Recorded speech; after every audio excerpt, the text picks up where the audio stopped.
They've become part of our life. Smiling faces, sad faces, crying faces, or laughing faces. And let me prove my point. I just got my phone updated. I mean, check this out. I'm an emoji. Look at that hair. I gotta be honest, this beard is on point. But let me throw some emoji numbers at you. We've got more than 2,800 to choose from.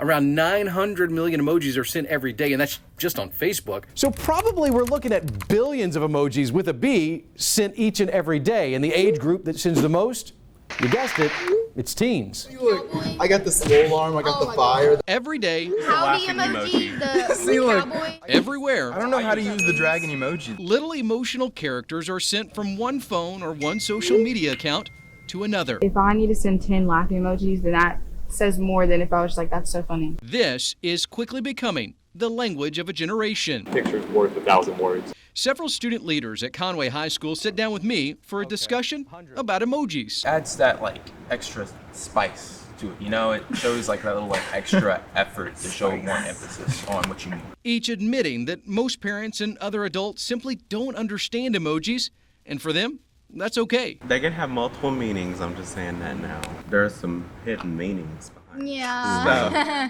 What if we just didn't and we had our own things and they stayed out of it and we just kept our emojis to ourselves? Now, while those teens want to keep emojis to themselves, the legal world is actually trying to play catch up, figuring out how emojis work inside the courtroom. Anything that occurs out in the real world, we see in cases. Carol Cruz is the prosecuting attorney for the 20th Judicial District in Arkansas. She's been studying up on emojis and the law. So we have to be able to read the communication in our cases, and not just to read them, but to understand what it is that they're saying to each other. Any cases here that you have on your desk that involve emojis?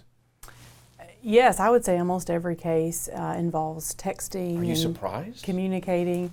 Well, I mean, that's how people communicate now. And so we do it in our day-to-day life outside of this building, and so it certainly shows up in our cases, and we see it all the time.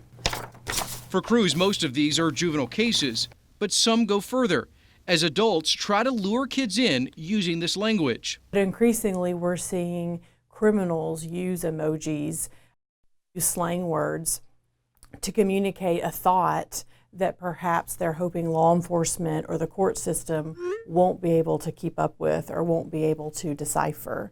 And that's pretty scary. So for this attorney, the key is knowledge. Parents have got to understand what their kids are doing and really devote some time to monitor.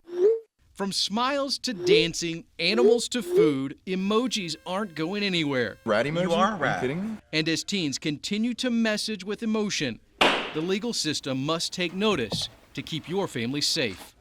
In Little Rock, I'm Aaron Nolan.